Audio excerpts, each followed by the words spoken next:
Hi friends, ಎಲ್ರಿಗೂ ಕೂಡ ನಮಸ್ತೆ. ನಾನು ಈ ವಿಡಿಯೋದಲ್ಲಿ ನಿಮಗೆ ಏನು ರೈತರ ಒಂದು ಫಸಲ್ ಬಿಮಾ ಯೋಜನೆ ಅಂತ ಏನು ಮಾಡಿದ್ದಾರೆ, ನಮ್ಮ ಪ್ರಧಾನ ಮಂತ್ರಿ ಫಸಲ್ ಬಿಮಾ ಯೋಜನೆ ಅಂತೇಳಿ ರೈತರು ತಾವು ಬೆಳೆದಂಥ ಬೆಳೆಗಳಿಗೆ ಬೆಳೆ ವಿಮೆಯನ್ನು ವಿಮೆಯನ್ನು ಪಾವತಿಸಬೇಕು. ಅದ್ರ ಬಗ್ಗೆ ನಾನು ಈ ವಿಡಿಯೋದಲ್ಲಿ ನಿಮಗೆ ಒಂದಿಷ್ಟು ಸಂಪೂರ್ಣವಾದ ವಿವರವನ್ನು ಈ ವಿಡಿಯೋದಲ್ಲಿ ನಿಮಗೆ ತಿಳಿಸ್ಕೊಡ್ತಾ ಇದ್ದೀನಿ. ಹಾಗೆ ನೀವೇನಾದರೂ ನಮ್ಮ ಎಸ್ ವಿ ಸೇವಾಟೆಕ್ ಯೂಟ್ಯೂಬ್ ಚಾನಲ್ನ ಸಬ್ಸ್ಕ್ರೈಬ್ ಮಾಡಿಲ್ಲ ಅಂದರೆ ಈಗಲೇ ಸಬ್ಸ್ಕ್ರೈಬ್ ಮಾಡಿ, ಪಕ್ಕದಲ್ಲಿ ಬರುವ ಬೆಲ್ ಬಟನನ್ನು ಕ್ಲಿಕ್ ಮಾಡಿ.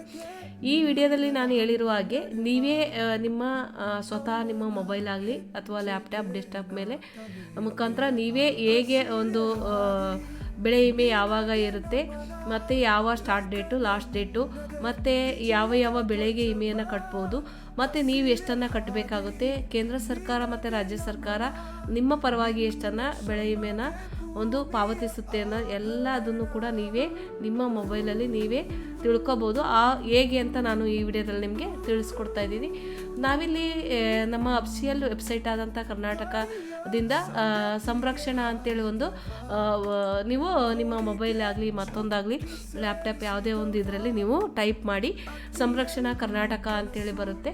ಅದ್ರ ಮೇಲೆ ನೀವು ಕ್ಲಿಕ್ ಮಾಡಿದಾಗ ನಮಗೆ ಒಂದು ವೆಬ್ಸೈಟ್ ಓಪನ್ ಆಗುತ್ತೆ.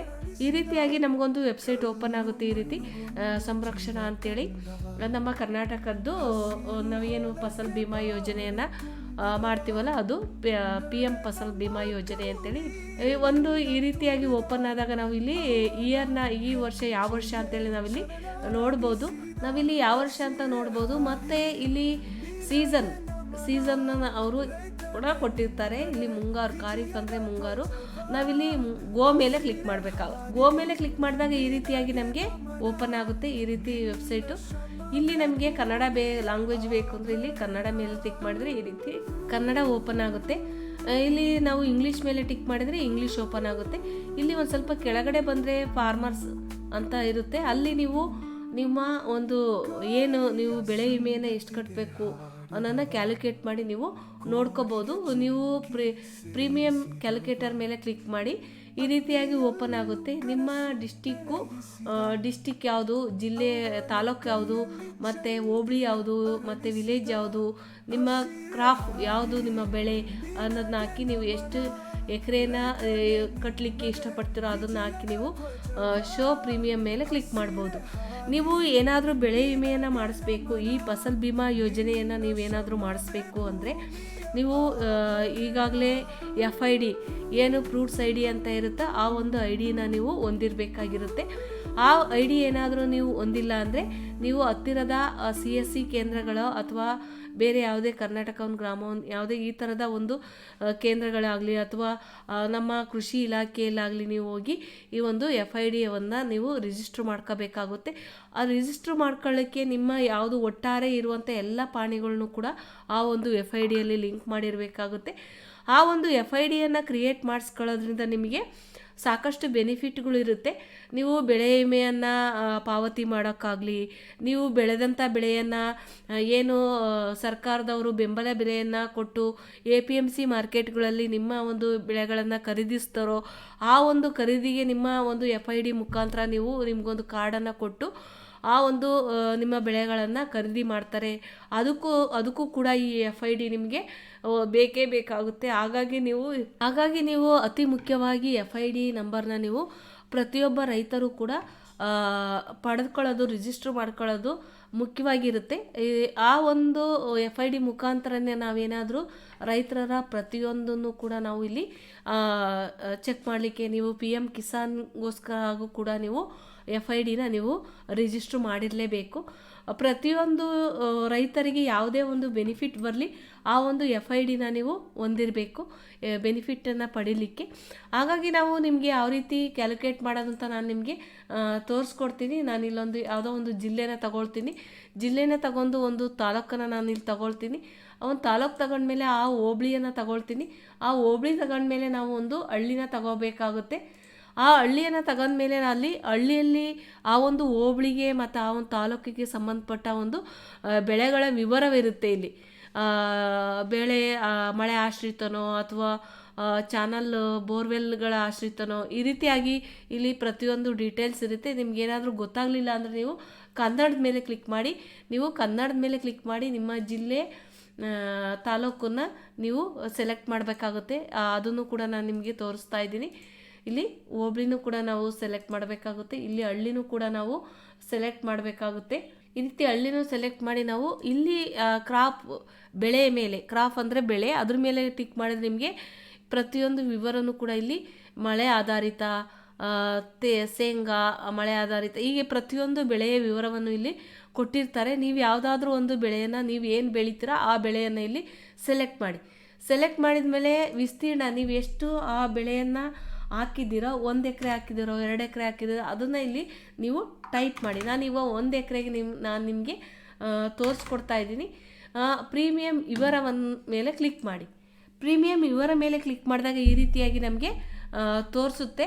ಇಲ್ಲಿ ನೋಡಿ, ಈ ರೀತಿ ಪ್ರೀಮಿಯಂ ಇದ್ರ ಮೇಲೆ ಕ್ಲಿಕ್ ಮಾಡಿದಾಗ ಈ ರೀತಿ 1 ಎಕರೆಗೆ ನಾನು ಇಲ್ಲಿ ಅಪ್ಲೈ ಮಾಡಿ ತೋರಿಸ್ತಾ ಇದ್ದೀನಿ ನಿಮಗೆ. ಇದು ನಾನು ಬೆಳೆ ಒಂದು ಎಳ್ಳು ಅಂತೇಳಿ ಆ ಒಂದು ಪ್ರೀಮಿಯಂ ಮೊತ್ತ ಇದು 11,635 ತೋರಿಸ್ತಾ ಇದೆ.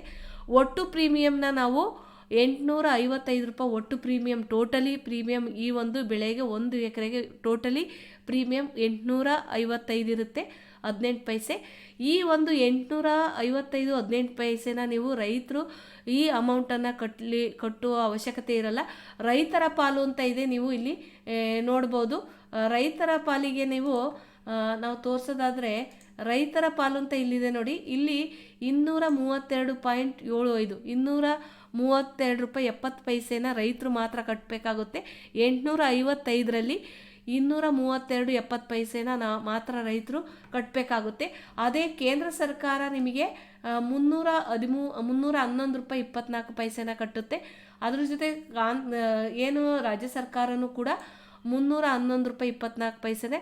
ಆ ಎರಡು ಒಟ್ಟು ಸರ್ಕಾರಗಳು ನಿಮ್ಮ ಉಳಿದ ಅಮೌಂಟ್ ಏನು 232.70 ಪೈಸೆ ಇರುತ್ತೋ ಅದ್ರ ಜೊತೆಗೆ ಉಳಿದ ಅಮೌಂಟ್ ಏನಿರುತ್ತೋ 855ಕ್ಕೆ ಆ ಒಂದು ಉಳಿದ ಅಮೌಂಟನ್ನು ಕೇಂದ್ರ ಸರ್ಕಾರ ಮತ್ತು ರಾಜ್ಯ ಸರ್ಕಾರ ಎರಡೂ ಕೂಡ ನಿಮ್ಮ ಬೆಳೆಗೆ ವಿಮೆಯನ್ನು ತುಂಬಿಸುತ್ತೆ.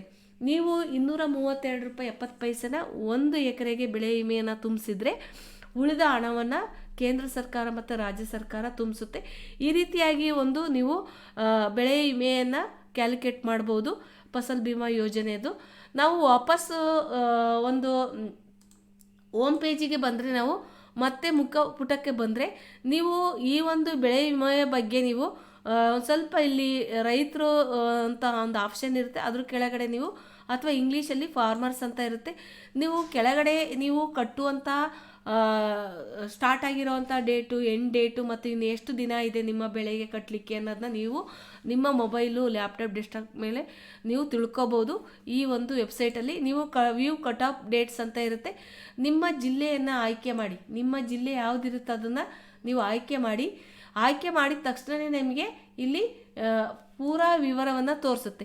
ಯಾವ್ಯಾವ ಬೆಳೆಗೆ ಯಾವ್ಯಾವ ಡೇಟು ಸ್ಟಾರ್ಟ್ ಡೇಟ್ ಇರುತ್ತೆ, ಯಾವ್ಯಾವ ಡೇಟು ಎಂಡ್ ಡೇಟ್ ಇರುತ್ತೆ, ಮತ್ತು ನಿಮಗೆ ಕಟ್ಟಲಿಕ್ಕೆ ಇನ್ನು ಎಷ್ಟು ದಿನ ಅವಕಾಶ ಇದೆ ಅಂತೇಳಿ ಇಲ್ಲಿ ನೋಡಿ. ಇಲ್ಲಿದು ಸ್ಟಾರ್ಟ್ ಡೇಟ್ ಮೊದಲನೇ ಕಾಲಮಲ್ಲಿ ಸ್ಟಾರ್ಟ್ ಡೇಟ್ ಇರುತ್ತೆ, 2ನೇ ಕಾಲಮಲ್ಲಿ ಎಂಡ್ ಡೇಟ್ ಇರುತ್ತೆ, 3ನೇ ಕಾಲಮಲ್ಲಿ ನೀವು ಕಟ್ಟಲಿಕ್ಕೆ ಉಳಿಯುವಂಥ ಡೇಸ್ ಇರುತ್ತೆ. ನೀವು ಕಟ್ಟಲಿಕ್ಕೆ ಉಳಿಯುವಂಥ ಡೇಟ್ಗಳು ಲೆಫ್ಟ್ ಇನ್ನು ಎಷ್ಟು ದಿವಸ ಇರುತ್ತೆ ಅಂತಲೂ ಅಲ್ಲಿ ತೋರಿಸ್ತಾ ಇರುತ್ತೆ.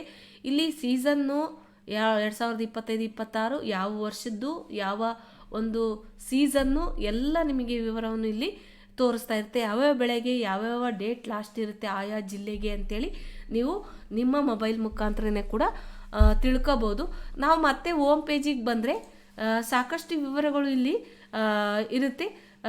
ಪ್ರೀಮಿಯಂ ಲೆಕ್ಕಾಚಾರ, ಅರ್ಜಿ ಸ್ಥಿತಿಯನ್ನು ತಿಳಿಬೋದು.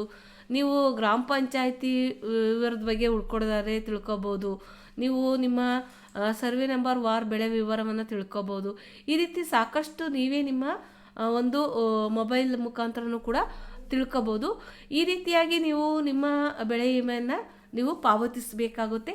ನೀವು ಕಡ್ಡಾಯವಾಗಿ ಬೆಳೆ ವಿಮೆಯನ್ನು ಪಾವತಿಸಬೇಕು ಅಂದರೆ ಕಡ್ಡಾಯವಾಗಿ ನೀವು ಒಂದು FID ನಂಬರ್ನ ಹೊಂದಿರಬೇಕು, ಆಧಾರ್ ಕಾರ್ಡ್ನ ತಗೊಂಡೋಗ್ಬೇಕಾಗುತ್ತೆ, ಮತ್ತು ಪಾಸ್ಬುಕ್ ವಿವರವನ್ನು ತಗೊಂಡೋಗ್ಬೇಕಾಗುತ್ತೆ, ಮತ್ತು FID ಮತ್ತು ಪಾಣಿ, ಇಷ್ಟು ನೀವು 4 ದಾಖಲಾತಿಗಳನ್ನು ಮತ್ತು ಮೊಬೈಲು.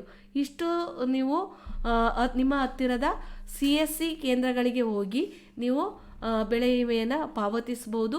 ಹಾಗಾಗಿ ಈ ಒಂದು ಡೇಟು ವಿವರವನ್ನು ನೀವು ತಿಳಿದುಕೊಂಡು ನೀವು ಯಾವುದೇ ಒಂದು ಸಂದರ್ಭದಲ್ಲಿ ಪ್ರಕೃತಿ ವಿಕೋಪದಲ್ಲಿ ನಿಮ್ಮ ಬೆಳೆ ಹಾನಿಯಾಗಿದ್ರೆ ಈ ಒಂದು ಬೆಳೆ ವಿಮೆಯನ್ನು ನೀವು ಪಾವತಿಸಿದರೆ ನಿಮಗೆ ಸರ್ಕಾರದ ವತಿಯಿಂದ ನಿಮಗೆ ಒಂದು ಬೆಳೆ ಪರಿಹಾರ ನಿಮಗೆ ನಿಮ್ಮ ಖಾತೆಗೆ, ನಿಮ್ಮ ಅಕೌಂಟಿಗೆ ನೇರವಾಗಿ ನಿಮಗೆ ಬಂದು ಬೀಳುತ್ತೆ.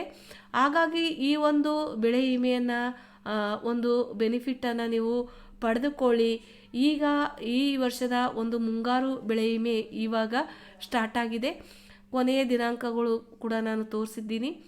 ಈ ಸದ್ಯದಲ್ಲೇ ನೀವು ಈ ಎಲ್ಲ ದಾಖಲಾತಿಗಳನ್ನು ನೀವು ಹತ್ತಿರದ CSC ಕೇಂದ್ರಗಳಿಗೆ ಹೋಗಿ ನೀವು ಪಾವತಿಸಬೇಕಾಗುತ್ತೆ. ಹಾಗಾಗಿ ನೀವು ಯಾವುದೇ ಒಂದು ಮಳೆ ಹಾನಿಯಿಂದಾಗಲಿ ಅಥವಾ ಮಳೆ ಬರದೇ ಇರೋ ಒಂದು ಪರಿಸ್ಥಿತಿ ಆಗಲಿ ಅಂಥ ಸಂದರ್ಭಗಳಲ್ಲಿ ನಿಮ್ಮ ಬೆಳೆಗೆ ಗೌರ್ಮೆಂಟ್ ವತಿಯಿಂದ ಬರ ಪರಿಹಾರ ಅಥವಾ ನಿಮ್ಮ ಜಿಲ್ಲೆನೂ ಕೂಡ ಆಯ್ಕೆ ಮಾಡಿ ಒಂದು ಬೆಳೆ ಪರಿಹಾರಕ್ಕೆ ಆಯ್ಕೆ ಮಾಡಿದಾಗ ನಿಮಗೂ ಕೂಡ ಆ ಬೆನಿಫಿಟ್ ನಿಮಗೆ ಸಿಗುತ್ತೆ. ಹಾಗಾಗಿ ನಾನು ಎಲ್ರಿಗೂ ಕೂಡ ಒಂದು ಸ್ಟಾರ್ಟ್ ಆಗಿದೆ ಈ ಬೆಳೆ ಫಸಲ್ ಬಿಮಾ ಯೋಜನೆ, ಬೆಳೆ ಕ್ರಾಪ್ ಇನ್ಶೂರೆನ್ಸ್ ಅಂತೇಳಿ ನಾನು ಈ ವಿಡಿಯೋದಲ್ಲಿ ನಿಮಗೆ ತಿಳಿಸ್ಕೊಡ್ಲಿಕ್ಕೆ ಇಷ್ಟಪಡ್ತೀನಿ. ಹಾಗೆ ನೀವು ನನ್ನ ವಿಡಿಯೋ ಇಷ್ಟವಾಗಿದ್ದರೆ ಲೈಕ್ ಮಾಡಿ, ಶೇರ್ ಮಾಡಿ, ಸಬ್ಸ್ಕ್ರೈಬ್ ಮಾಡಿ. ಬೇರೆಯವರಿಗೂ ಕೂಡ ಈ ಒಂದು ವಿವರವನ್ನು ಶೇರ್ ಮಾಡಿ. ನಿಮ್ಮ ಮೊಬೈಲಲ್ಲಿ ನೀವೇ ತಿಳಿದುಕೊಡಿ. ನನ್ನ ವಿಡಿಯೋ ನೋಡಿದ್ದಕ್ಕೆ ಧನ್ಯವಾದಗಳು. Thank you for watching.